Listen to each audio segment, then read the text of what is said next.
ফারিসের তো প্রথম যেই মুহূর্তগুলো সেগুলো তো আসলে ফারিসের সাথে কানেক্ট করতে পারতাম না। নায়িকা মাহি তো আমার চাইতে ভালো সারা দেশবাসী জানে। তো আমি নায়িকা হিসেবে যতটুকু দেখেছি, আমি অনেকগুলো শুটিংয়ে গিয়েছি তার। আর আমার যে ছোট বাবুটা, আমার ফারিস, আমার কলিজার টুকরা,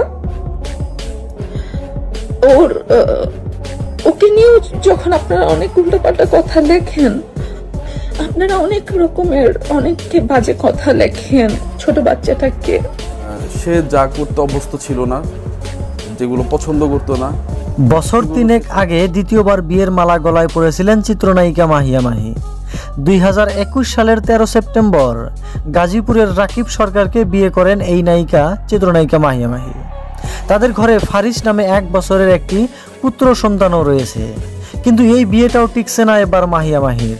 তবে মাহির বিচ্ছেদের ঘোষণায় ভক্তরা অনেক মনে কষ্ট পেয়েছেন। শুভাকাঙ্ক্ষীরা নায়িকাকে চূড়ান্ত ছাড়াছাড়ির আগে ধৈর্য ধরতে বলেছেন, যাতে সংসারটা টেকে। 16 ফেব্রুয়ারি রাতে ফেসবুকে এক ভিডিও বার্তায় নিজেই রাকিবের সঙ্গে বিয়ে বিচ্ছেদের ঘোষণা দিয়েছেন তিনি। 8 মিনিটের ভিডিও বার্তায় মাহি তার স্বামী প্রসঙ্গে বেশ প্রশংসাও করেন। এরপরই ডিভোর্সের প্রসঙ্গে আসেন। তিনি বলেন, রাকিব খুব ভালো মানুষ, তাকে আমি সম্মান করি, অনেক কেয়ারিং। সে শুধু আমার নয়, আমার পরিবারেরও টেক কেয়ার করেছে। কিন্তু একই ছাদের নিচে দুজন মানুষ থাকলে শুধু তারাই জানে কি সমস্যা তাদের, সেটা অন্য কেউ জানে না। অনেকে সমাধান করতেও পারে না। অনেক দিন ধরে আমরা আলাদা থাকছি, আমাদের মধ্যে কিছু বিষয় নিয়ে সমস্যা রয়েছে। খুব দ্রুতই আমরা আনুষ্ঠানিকভাবে বিচ্ছেদে যাচ্ছি। আমরা দুজন মিলেই এমন সিদ্ধান্ত নিয়েছি, কবে আর কিভাবে হবে সেটাও দুজন মিলেই ঠিক করব। আপনারা আমার ছেলে ফারিসের জন্য দোয়া করবেন, যেন ওকে ভালো মানুষ হিসেবে গড়ে তুলতে পারি।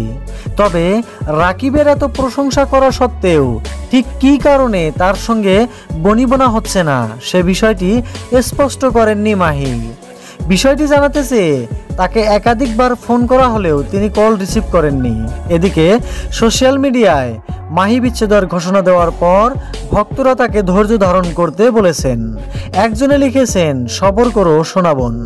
সব সম্পর্কই একটু সমস্যা থাকে, কোনো সম্পর্কই পারফেক্ট হয় না। তবে তোমাদের ব্যথা তোমরা ছাড়া কেউ ভালো বুঝতে পারবে না।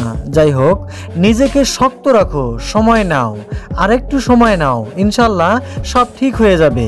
আরেকজন লিখেছেন, সবর করেন, সময় নিন, সব সম্পর্কেই একটু সমস্যা থাকে, কোনো সম্পর্কই পারফেক্ট না। তবুও আপনাদের জীবন আপনারা ছাড়া কেউ ভালো বুঝতে পারবে না। যাই হোক, শুরু হোক শেষ হোক, নিজেই শক্ত রাখুন, সময় নিন, আরও একটু সময় নিন। সর্বশেষ জাতীয় সংসদ নির্বাচনে স্বতন্ত্র প্রার্থী হিসাবে প্রতিদ্বন্দ্বিতা করেছিলেন মাহিয়া মাহি। তবে তার সে নির্বাচনী মাঠে উপস্থিত ছিলেন রাকিবও, কিন্তু নির্বাচনে হেরে যান এই নায়িকা মাহিয়া মাহি। সুপ্রিয় দর্শক, মাহি ও রাকিবের ডিভোর্স সম্পর্কে আপনি কি বলতে চান? আপনার মন্তব্য জানাতে ভুলবেন না আমাদের নিচে দেওয়া কমেন্ট বক্সে। ধন্যবাদ।